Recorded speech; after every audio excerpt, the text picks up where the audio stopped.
എല്ലാവർക്കും നമസ്കാരം. ഞാൻ ഇന്നിവിടെ പറയാൻ പോകുന്നത് ശ്രീനാരായണ ഗുരുവും കേരള സമൂഹവും എന്നതാണ്. ഒരു ജാതി, ഒരു മതം, ഒരു ദൈവം മനുഷ്യന്. ഈ വാക്യം കേൾക്കാത്തവർ കേരളത്തിലെ മലയാളികൾ ഉണ്ടാവുകയില്ല. ഈ വാക്യം പറഞ്ഞത് നമ്മുടെ സ്വന്തം ശ്രീനാരായണ ഗുരു തന്നെയാണ്.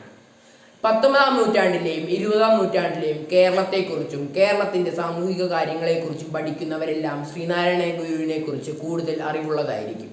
കാരണം അത്രമാത്രം സ്വാധീനമാണ് നമ്മുടെ കേരള ജനങ്ങൾക്ക് വേണ്ടി ശ്രീനാരായണ ഗുരു നടത്തിയത്.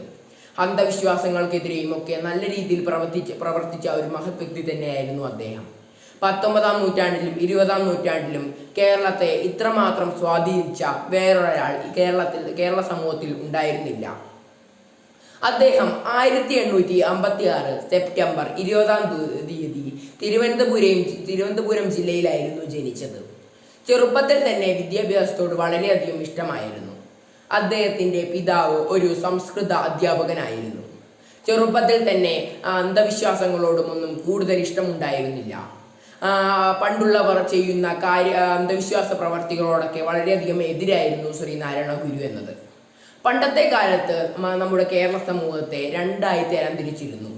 സവർണർ എന്നും അവർണർ എന്നും.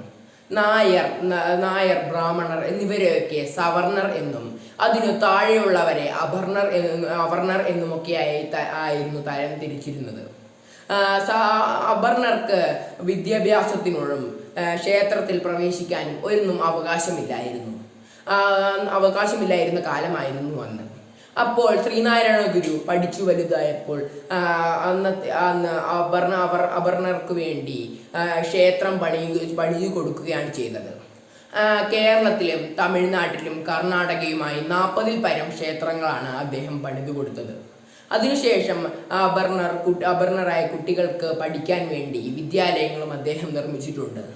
അദ്ദേഹം ഒരു അവർണ ജാതിയിൽപ്പെട്ട ആളായിരുന്നു. അദ്ദേഹത്തിന് ഒരു മതപരമായ ഒരു വിപ്ലവമായിരുന്നു 1888 ശിവപ്രതിഷ്ഠ. ശിവലിംഗവുമായി ക്ഷേത്രത്തിലോട്ട് പ്രവേശിക്കാനിരിക്കുമ്പോൾ സവർണർക്ക് അത് ദേഷ്യമുണ്ടാക്കി. കാരണം പണ്ടത്തെ കാലത്ത് അവർക്ക് ക്ഷേത്രത്തിനുള്ളിൽ പ്രവേശനം ഉണ്ടായിരുന്നില്ല. അപ്പോൾ ബ്രാഹ്മണർ അത് നിഷേധിച്ചു.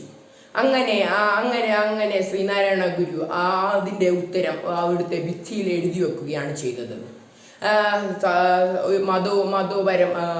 ജാതിയും മതവും ഒന്നുമില്ലാതെ സന്തോഷത്തോടു കൂടി ജീവിക്കുന്ന ഒരിടമാണ് കേരളം എന്നത്.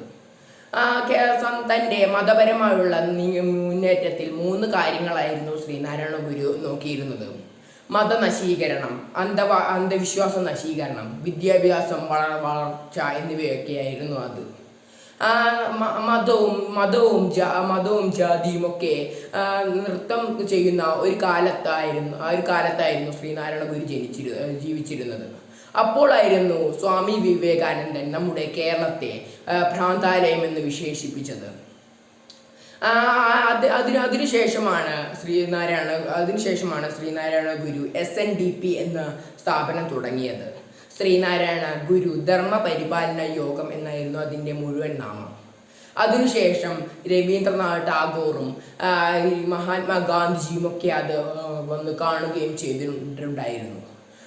കേരളത്തിന് വേണ്ടി ഇത്രയും അധികം സംഭാവന ചെയ്ത വേറൊരു വ്യക്തിയും 19-ാം നൂറ്റാണ്ടിലും 20-ാം നൂറ്റാണ്ടിലും അന്ന് ജീവിച്ചിരുന്നില്ല.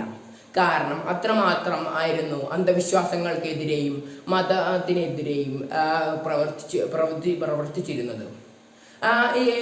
ഇത്രയും പറഞ്ഞുകൊണ്ട് ഞാൻ എൻ്റെ പ്രസംഗം നിർത്തുന്നു. നന്ദി.